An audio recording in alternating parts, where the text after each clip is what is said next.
मोहन चरण माझी जन्म 6 ଜାନୁଆରୀ 1972 जने भारतीय राजनीतिज्ञ एवं वर्तमान में 2024 रु ओडिशार मुख्यमंत्री भावरे कार्य करुछंती। 2024 ओडिशा विधानसभा निर्वाचन रे से भारतीय जनता पार्टी बीजेपी सदस्य भावरे केन्दुझर आसन रु ओडिशा विधानसभा को निर्वाचित होइथिले। से 2000 रु 2009 एवं 2019 रु 2024 पर्यंत समान निर्वाचन मंडली को प्रतिनिधित्व करथिले। से रु 2024 पर्यंत ओडिशा विधानसभा रे बीजेपी रो मुख्य सचेतक भावे कार्य करथिले। रे से सरपंच भावे राजनीति रे प्रवेश करथिले। प्रारंभिक एवं व्यक्तिगत जीवन संपादना मोहन चरण माझी 1972 मसीहा जानुआरी 6 तारिख रे केन्दुझर जिल्लार रायकाला ग्राम रे जन्मग्रहण करथिले। तांको पिता गुणराम माझी एक सरकारी माध्यमिक विद्यालय रे पियन भावरे कार्य करुथिले। तांको परिवार सांताळ आदिवासी संप्रदायर।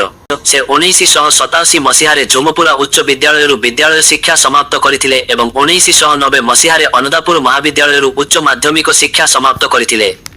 से चंपुआर चंद्रशेखर कॉलेज रु कला रे स्नातक एवं ढेंकानाल आईन महाविद्यालय रु एलएलबी हासिल करथिले। से राष्ट्रीय स्वयंसेवक संघ आरएसएस द्वारा परिचालित विद्यालयर एक नेटवर्कर एक अंश झुमपुरार सरस्वती शिशु मंदिर रे शिक्षक गुरुजी भावरे कार्य करथिले। से प्रियंका मारांडी को विवाह करथिले। राजनैतिक जीवन माझी 1997 रु 2000 पर्यंत रायकाला पंचायतर ग्राम सरपंच भावरे कार्य करथिले। से 1997 मसीहारु भारतीय जनता पार्टी बीजेपी रो राज्य यूनिटर आदिवासी शाखार संपादक भावरे कार्य करथिले। आज 2000 मसीहारे केन्दुझररु प्रथम थर पाई ओडिशा विधानसभा को निर्वाचित होइथिले। से रे पुनः निर्वाचित होइथिले एवं रु 2009 पर्यंत सरकारक डेपुटी चीफ व्हिप भावे कार्य करथिले। माझी 2009 और 2014 विधानसभा निर्वाचन रे पराजित होइथिले, किंतु रे सेही निर्वाचन मंडली रु विजयी होइथिले।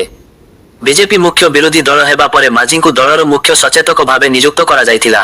2022 रु 2024 पर्यंत अनुसूचित जाति एवं जनजाति स्टैंडिंग कमिटी सदस्य एवं राज्यर पब्लिक अकाउंट्स कमिटी अध्यक्ष मध्य थिले। 10 अक्टोबर 2021 रे केन्दुझर जिल्लार मंडुआ निकटरे माझी कार उपरकू 2टी अशोधित बोमा फिंगिथिला। तांको कार रे सामान्य क्षति होइथिबा बेले माझी निजे बिना आघात रे पळाई जायथिले। 15-16 सेप्टेम्बर रे माझी को तत्कालीन बाचस्पति प्रमिला मल्लिक ओडिशा विधानसभा निलंबित करथिले।